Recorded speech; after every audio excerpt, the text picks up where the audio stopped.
जय श्री हरि विष्णु। दोस्तों, आपका मेरे चैनल में स्वागत है। आज हम आपको शनिवार व्रत की पौराणिक कथा सुनाएंगे। तो दोस्तों, कथा पूरी सुनिएगा, तभी उसका पूर्ण फल मिलेगा। अधूरी कथा मत छोड़िएगा। और दोस्तों, मेरे चैनल पर नए हैं तो सब्सक्राइब जरूर कर लीजिएगा और लाइक भी साथ में। शनिदेव को ग्रहों का राजा कहा जाता है। भगवान भोलेनाथ ने इन्हें न्याय के देवता की उपाधि दी है। शनिदेव को बहुत जल्दी क्रोध आता है। इसी क्रोध की वजह से पिता सूर्यसेन की नाराजगी बनी रहती है। इनके क्रोध से सभी बचने की कोशिश करते हैं, वरना व्यक्ति पर मुसीबतों का पहाड़ टूट पड़ता है। इसलिए इसे प्रसन्न करने के लिए शनिवार व्रत रखा जाता है। शनि कृपा से व्यक्ति को सुख और वैभव की प्राप्ति होती है। जो लोग शनिवार का व्रत करते हैं उनको पूजा के समय शनिवार व्रत कथा का श्रवण जरूर करना चाहिए।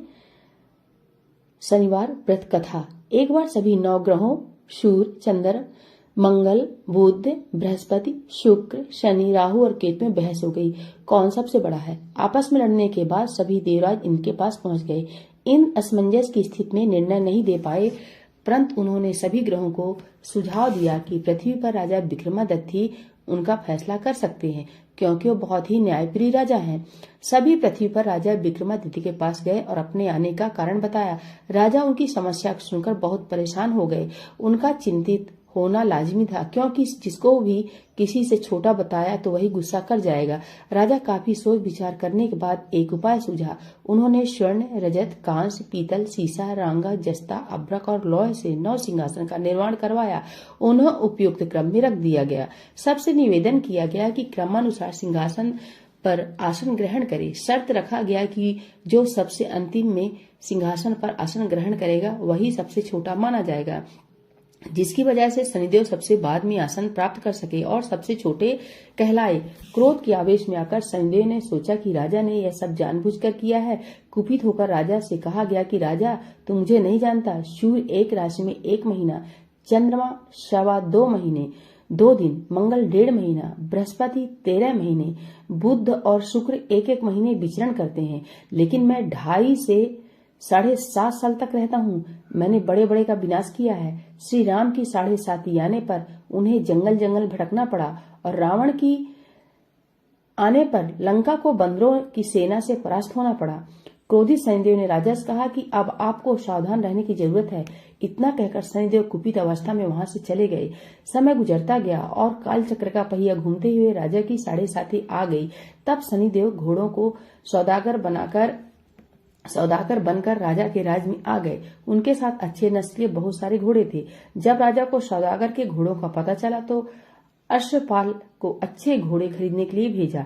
अश्वपाल ने कई अच्छे घोड़े खरीदे। इसके अलावा सौदागर ने उपहार स्वरूप एक सर्वोत्तम नस्ल के घोड़े को राजा की सवारी हेतु दिया। राजा विक्रमादित्य जैसे ही उस घोड़े पर बैठे हुए सरपट वन की ओर भागने लगा। जंगल के अंदर पहुंचकर वह गायब हो गया। भूख प्यास की स्थिति में राजा जंगल में भटकते रहे। अचानक उन्हें एक ग्वाला दिखाई दिया, जिसने राजा की प्यास बुझाई। राजा ने प्रसन्नता में उसे अपनी अंगूठी देकर नगर की तरफ चले गए। वहां एक सेठ की दुकान पर पहुंचकर उन्होंने जल पिया और अपना नाम वीका बताया। भाग्यवश उस दिन सेठ की खूब आमदनी हुई। सेठ खुश होकर उसे अपने साथ घर लेकर चला गया। सेठ के घर में खूंटी पर एक हार टंगा था, जिसको खूंटी निगल रही थी। कुछ ही देर में हार पूरी तरह से गायब हो गई। सेठ वापस आया तो हार गायब था। उसे लगा कि वीका ने ही उसे चुराया है। सेठ ने वीका को कोतवाल से पकड़वा दिया और दंड स्वरूप राजा उसे चोर समझकर हाथ पैर कटवा दिए। अपंग अवस्था में उसे नगर के बाहर फेंक दिया गया। तभी वहां से एक तेली निकल रहा था, जिसको वीका पर दया आ गई। उसने वीका को अपनी गाड़ी में बैठा लिया। वीका अपनी जीप से बैलों को हाँकने लगा। कुछ समय पश्चात राजा की शनि दशा समाप्त हो गई। वर्षा काल आने पर वीका मल्हार गाने लगा। एक नगर की राजकुमारी मन भावनी ने मल्हार सुनकर मन ही मन प्रण कर लिया कि जो भी इस राग को गा रहा है वो उसी से ही विवाह करेगी। उन्होंने दासियों को खोजने के लिए भेजा, परंतु वापस आकर उन सभी ने बताया कि वह एक अपंग आदमी है। राजकुमारी यह जानकर भी नहीं मानी और अगले ही दिन वह अनशा मन बैठ गई। जब लाख समझाने पर राजकुमारी नहीं मानी, तब राजा ने उस तेली को बुला भेजा और वीका से विवाह की तैयारी करने के लिए कहा गया। वीका से राजकुमारी का विवाह हो गया।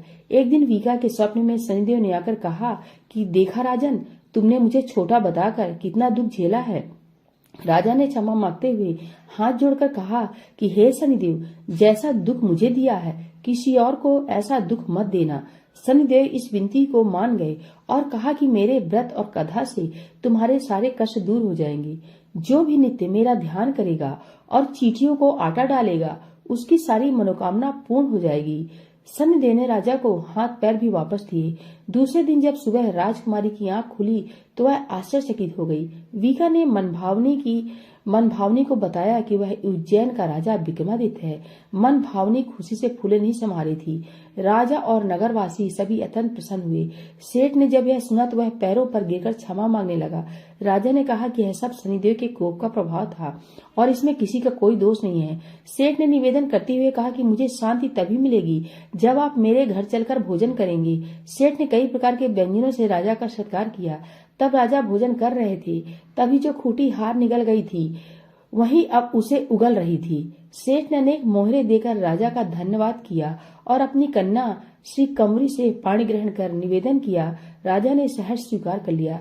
राजा अपनी दोनों रानियों मनभावनी और श्री कंवरी को लेकर उज्जैन नगरी लौट आए। सारे नगर में दीपमाला और खुशी मनाई। राजा ने घोषणा करते हुए कहा कि मैंने शनिदेव का सबसे छोटा बताया था, लेकिन असल में वही सर्वोपरि है। तब से सारे राज्य में शनिदेव की पूजा और कथा नियमित होने लगी। सारी प्रजा के बीच खुशी और आनंद का वातावरण बन गया। शनिदेव के व्रत की कथा जो भी सुनता है या पढ़ता है या सबको सुनाता है उसके सारे दुख दूर हो जाते हैं। बोले शनिदेव की जय।